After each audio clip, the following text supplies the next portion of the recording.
Film Rage presents Verbal Masturbation with Bryce and Jim.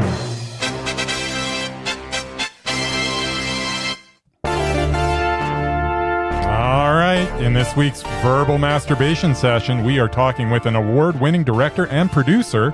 She has also traveled the world as a burlesque performer and stepped through the ropes as a professional wrestler. That professional wrestler's name is Calamity Kate. She is a true Renaissance woman, and her name is Kate Kroll. Her latest film, Lunatic, the Luna Vachon Story, will be playing this Thursday, April 24th at 6:30 p.m. Welcome to the show, Kate. Hello. Hello. Are you... And I should mention the film will be showing at the Calgary Underground Film Festival. We were going to get there. Trust us. Oh, we sorry. are a big booster of the Calgary Underground Film Festival. But that's okay. The more we say cuff, the better. Yeah, you can actually, during the conversation we're gonna have, you can just stop and say cuff. Yes. It's not it's the opposite of a safe word, if you know what I'm saying. People knew where to Nice. Sorry, I'll let you do your thing. I'll stop directing. No, you know what? Directors direct. Directors direct. And you know what? We're pretty annoying people at the best of times, so get used to it. Okay, so we have a thing on Film Rage we call OR when we interview fabulous directors such as yourself. And it's a simple process. I'm going to ask you two things, this or that. And you get to say whatever you want. No judgments. Okay. All right. Wrestling or burlesquing? These days, wrestling. All right. That's a safe answer for your movie, for sure. Okay. Horror or comedy? Horror. Nice. I find a lot of comedy is like, there's some good comedy out there, but there's some, I can't do the college humor. So I'd rather just be scared. You just like to see murder. We get it. Yeah. A good old-fashioned blood orgy never caused any problems anyway. Okay, Tokyo Dome or Madison Square Gardens? Oh. Would I rather wrestle in or go see a show? You can interpret it any way you want. It's an or you question. Can answer it both ways. You can go both ways on this. Are you like asking me New Japan Wrestling or like WWE? If you feel that way, then that's how you answer it. It's what era? You know what? Year? I love this. You're giving this way too much thought. But you know what? It's all you. You don't even have to tell our listeners why you chose one. But you can. You can say, this is why I'm choosing it. I've always wanted to go to Japan, and so Tokyo Dome sounds great, but Madison Square Garden is quite epic. It's the Mecca. Yep. Yeah, so I'm going to say Madison Square Garden. All right. You know what? Just so you know, there's no wrong answer. It's okay. I loved your answer. Okay. Canoe or kayak? Oh. Canoe's fun because you can have more people in it. Mm-hmm. Yeah. Unless you have a really big kayak, which I don't know if it exists. I don't live in BC, so I wouldn't know. We don't have any water here other than a river, so. And our last one for you is fork or chopsticks? Chopsticks. Yes. They're more fun. All right. Right? It's the best. All right, let's jump in. Actually, before we go, do we have a limitation on your time other than the block that you I have another interview at 11:40. All right. We'll make sure we get under that. You and your company, blackmoonmedia, have a knack for spotlighting powerful stories about Canadians.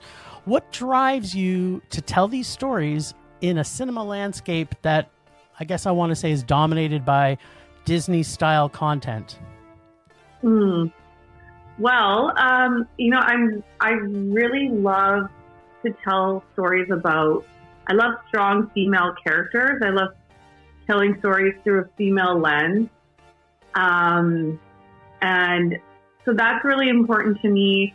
I will also say, with the election coming up, not to get too political, but, you know, thank God for the government funding that we have for our arts and culture, and particularly film, where we can tell these stories about incredible Canadians like Luna Vachon, where we have a space to do that, especially because our media is so dominated by the U.S.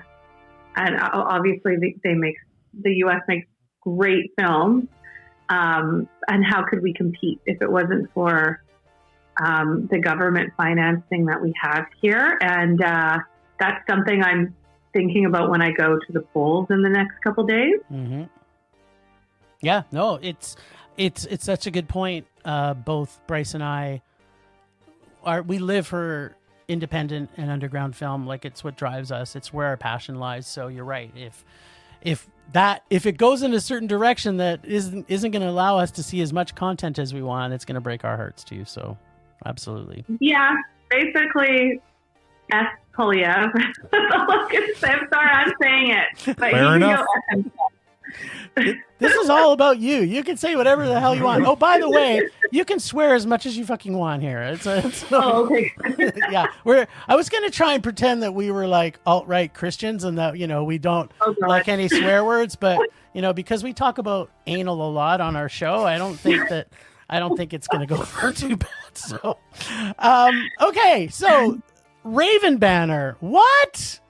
With I'm going to say less than 5% of their films being documentaries. How did you score this? And it's a score, by the way. Raven Banner Entertainment, yeah, they're amazing. They release so many great genre films, and occasionally they'll release documentaries. And actually, this entire documentary, it wouldn't have happened without Michael Pash, who's one of the owners of Raven Banner. So I saw Michael's documentary, A Nail in the Coffin, about Vampiro. And I approached him afterwards and we started talking, and it turned out that my husband was his roommate in Mexico like 20 years ago. Which we didn't know this, like we had never met before. And so he loved wrestling. And I was like, I love your film. We need a woman's wrestling documentary. Like, pitch me something. I pitched him Luna, and he's like, I love it. Let's do it. And Raven Banner came on board. Like, they were the first ones on board. And because they came on board, I think the momentum just kept building with the project. And so I owe a lot to Michael and Raven Banner. Nice. For making the project a reality. Yeah. You know what? It's great when someone with money who wants to make films also has a similar passion, right? It's like easy sale, right? Well, exactly. Michael's a big wrestling fan. So, yeah. So it was the perfect fit. Nice. All right. So your journey seems like you went from burlesque to professional wrestler to filmmaker. Tell us about your journey as an artist. I started as a filmmaker. Yeah. I graduated film school in 2005 when I was 13. And obviously. And so I was making films. I made this documentary called No Fun City that ended up getting a lot of attention. I don't know if you ended up getting the link, but we were mentioned in Rolling Stone magazine, and we won awards at film festivals, and that was my first documentary out of film school, like big documentary out of film school, and I had done a lot of short films. But so anyways, I was a filmmaker, and I needed to get away. I needed to be creative and get away from the computer. And so I started doing burlesque, and there's so many crossovers between filmmaking and burlesque, and same with wrestling. It's story, it's characters, it's theater, it's stunt work, it's choreography. Like, there's so many crossovers. So I like to do everything, not just one thing. I get bored really easily. There you go. Yeah. So as a wrestler, are you a heel or are you a face? It depends. Sometimes I'm a heel. Sometimes I'm a face. I like being a heel. It's really fun. I mean, like, when is it acceptable in society to walk up to someone and call them an idiot? Yes. And you know what I mean? So I get to just get that all out. Nice. It's funny. You get to just be like a total loser. So before we get off the topic of you as a wrestler, okay, you have this one move where your opponent is seated in the corner against the turnbuckles, and then you do the splits, absolutely nailing them in the nether regions. How did you come up with the move? Is this like a Calamity Kate original move? Yeah, I think it's a Calamity Kate original move. I don't know if I've seen anyone else ever do it. Well, being a dancer, I love dropping down into the split. So I might as well use that to my advantage. And especially when I'm wrestling men, I know their weak spot. It could be quite effective. Yep. Yeah, it usually gets a pretty good cheer from the audience, so it's fun. Nice pop. Yeah. I know wrestling is 100% real. And so I'm not, if I was in the ring with you, I'm like, yeah, totally. This is going to be pretty painful for me. I can bet you that. Yep.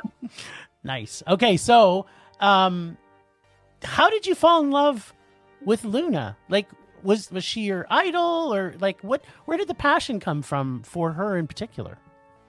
Well, I think she's someone that a lot of us have looked up to. I mean, she used to make little boys cry back in the day because her promos were so scary. She was so scary. But really, Luna, how did I fall in love with Luna?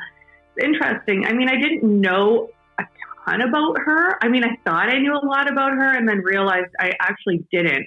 When I started digging more and learning more, I realized I had only just seen the surface of Luna. And she's someone who is a really dynamic character, but a dynamic human.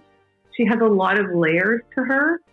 She's got the biggest heart, and I think that's what originally made me interested in her. Was she plays this really scary heel on TV, but when I saw like behind the scenes of her, or realized interviews with her, or heard stories about her, I realized she was this genuine human with a beautiful heart who struggled with her mind. So she struggled to be that person all the time. You know what I mean? Mm-hmm. And that made me really feel for her too, that you probably want to be a certain way, but you can't. I just felt that about her because I knew deep down she was a genuine person who would give you the shirt off her back if she could. So the more I learned about her, the more I fell in love with her and her complexities and her, just being a real person at the end of the day. Yeah, and you think about it, like being a director, I mean, you totally get that too. You get that people are a certain thing on film in front of the camera and can be a completely different thing off the camera, right? So it's cool that you got to see the insight to help get to see the full picture. So it's very evident in the film, by the way. Thank you. So the scenes with Luna's family, especially with her dad and son, really hit hard. Her son being left out of the wedding, or her dad stopping the interview at the end. It felt incredibly raw and likely tough to film. How difficult was the task of filming as your subjects process some hard stuff right in front of you? I mean, it's hard. I you just don't know what it's like asking people intimate questions about their loved one who's passed away. It's hard. You want to be respectful. You don't want to like have to send them to therapy or whatever because it's like they have to relive trauma. But at the same time, as a documentary filmmaker, you have to separate yourself from the emotion of it, if that makes any sense. Like, I feel like I'm a doctor or a scientist, and I'm trying to get answers to questions that we all have. You know what I mean? Like, I can't tell her story if I don't have the truth. I can't tell her story. Like, I can't do justice to Luna if I don't have real answers. And so I have to keep that in mind, that if I'm just getting topical answers or if I'm just asking topical questions, then there's no story. There's no point of even telling Luna's story because it's going to just be fake, you know? Yeah. So I felt bad asking intimate questions, but at the same time, I knew there was a bigger purpose to that. And so you kind of have to just be, I don't know, sometimes you have to almost be like a detective interrogating someone. You know what I mean? You're a detective. You're trying to put the pieces together for a story. Yeah, totally. Speaking of putting the pieces together, why do you think Luna was so dedicated to Vince McMahon? Right. Well, Luna says in an interview that she was addicted to wrestling. She loved Vince. I mean, you know, WWE was and arguably still is the best. It's the biggest, baddest, like in a good way, badass, you know, like it's the dominant televised wrestling company. And I think maybe she fell in love with Vince and Vince's father, Vince Sr., when she first met them, when her father and her uncle Mad Dog were wrestling at Madison Square Garden. Yeah. First time she ever went to, you know, one of their real wrestling shows. And so, you know, maybe there was some nostalgia there for her, maybe because the McMahon family was close with her father and uncle. You know, maybe there was something there. I don't know, but I mean, might come back to her just her loyalty too. She seems to be very loyal to the people in her life. So do you think Luna Vachon would have thrived today with women getting more time for matches, character development, and promos? Yeah, you know, I get asked that a lot, and I always say I do. Like, I think everyone will say this too, she was so ahead of her time. So I think if she was around now and she had this opportunities that the women are getting these days, she would have thrived. But also, if she wasn't taking care of herself and taking care of her mental health the way she wasn't back in those days, she might have gotten canceled. Yeah. And that's something that just hit me because, you know, now that it's less taboo to talk about mental health and to talk about going to therapy, maybe she would have taken better care of herself now that mental health has become a conversation in society where, like, it wasn't really talked about as much in her day. So, you know, maybe she would have been taking her meds properly and seeking help and this and that, but maybe she would have had, like, now it's so easy to get canceled. And especially if you're beating up people backstage in the locker room, and if that gets out online and that becomes if that blows up online, you're done. And so I actually have been thinking about this a lot, and I feel like if she was able to keep herself under control, she would have done well. If not, I actually think she maybe could have gotten canceled. Wow. Interesting. Yeah, no doubt. Wow. So, a little aside here. So, after hearing all the stories about the fabulous Moolah, would you describe her as a pimp, a gangster, or is it more complex than that? That's very controversial. And there's people who trained with Moolah who love Moolah and swear by Moolah. But there's all, as you've seen in my documentary, there's people who trained with Moolah who flat out call her a pimp. Penelope Paradise wrestled on with Moolah. She toured with Moolah. She said Moolah wasn't a pimp, but it was more like indentured slavery, for lack of a better term, where you're always having to pay Moolah for this, pay Moolah for that. She would take your passport, this and that. But I mean, Luna in an interview says that when she was 16 years old, Moolah sent her to a man in Arizona to get pictures taken, inappropriate photos. And Moolah was paid money for that. So that sounds like a pimp to me, especially a 16-year-old girl. Oh my God. So I call Moolah pimp adjacent. Some people will hate me for saying that, but I can't deny what Luna's saying and what Mad Maxine is saying. Oh, there's enough stories out there for sure. Did she have a huge hat and a huge T-bird or something as well? I just imagine what she might have driven around in. Like a pimp hat? Yeah. I mean, you wonder how much she owned it, right? She had a fur coat, so I don't know. There you go. Well, she's halfway there. Plus, she had the outlandish sunglasses too, so Mm-hmm. she was walking the part. She knew what she was. So, with a film in theaters right now on Mildred Burke and a doc on Luna Vachon, how great is it to see more focus on women athletes in film? Oh, I love it. I mean, that's why I wanted to make this film in the first place.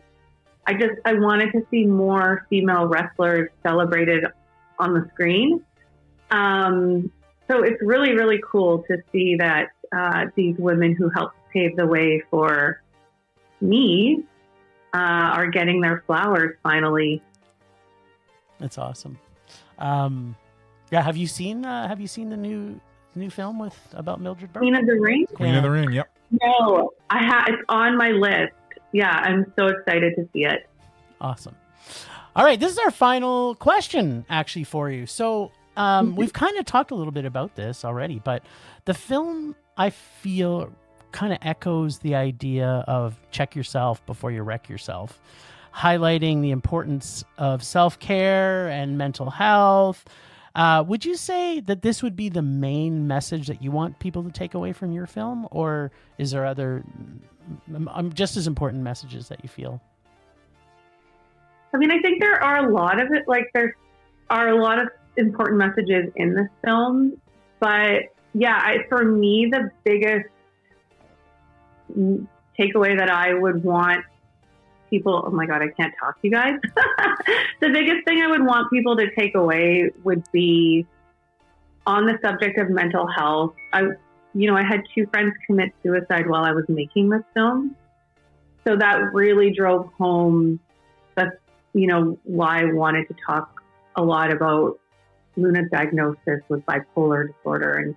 And I think we have to still keep talking about this and understand that it's okay to get help. It's okay to admit that you need help. And that if someone is diagnosed with bipolar or schizophrenia or what it might be, they're not crazy. And even in the film, a lot of people use the word crazy. She was crazy. She would just go crazy. But I'm hoping that people will walk away with a deeper understanding that you can't just write people off as being crazy. that they're like, you just don't ever know what someone's going through. And we have to keep that in mind, and myself included. I'm not perfect, and I need to be a bit more understanding that people are fighting their own demons internally. Yeah, that with mental health and with drug addiction, right? Like, so many people are so easy to just have people, for whatever reason, be throwaway, and no one is throwaway. You know what I mean? Like, it's so important that we realize that every human has value. They do add value, and they're somebody's kid, they're somebody's dad, they're someone's mom, you know, like, all that is so important. So yeah, I think the message does come clear. The fact that you share, like, at the end where you talk the message of, you know, if you know someone, like, these are important things. I think that people going to film this, it's okay to talk about these things, and it's important that people know there's resources for everybody. So yeah, thank you for that. All right, well, thanks, Kate, for joining us. Please tell our listeners, you know, any last words you may have, or how they can worship you from afar, like we do here at Film Rage. Thank you so much for having me. This was a lot of fun. I'm on Instagram, Kate Kroll .blackmoon, or there's an Instagram account for the Luna documentary. So it's called Lunatic documentary, I think. Oh my God. I need more coffee. Anyways, I'm also on Facebook. Calamity Kate is on Instagram and Facebook. I'm not on Twitter X anymore, because do I even need to say why? I'm sure you can guess. You can, yes. So, yeah. So yeah, follow me, reach out to me. I love talking to people, and come check out the film in Calgary on the 24th at 6:30 p.m. at Globe Cinema. Yeah. Are you going to be here in town for it? I will be. Yeah, Awesome. I'll be doing a Q&A, so you can come tell me how much you like or hate the film, or ask me like a juicy question. I love juicy questions. Nice. Awesome. Well, thank you so much. We really appreciate it. And thanks, Ragers, for listening. And as a reminder, as we've already discussed a few times, but it doesn't hurt to mention it again, tickets are available to see Lunatic, the Luna Vachon Story, Thursday, April 24th at 6:30 p.m. at the Globe Cinema. Make sure to pick these up before it sells out. And you can find all this information at calgaryundergroundfilm.org, where you can buy your tickets. That is it for this special verbal masturbation with the fabulous Kate Kroll and Calamity Kate. Check out Film Rage everywhere at filmrageyyc.com. And until next time, rage on. Rage on.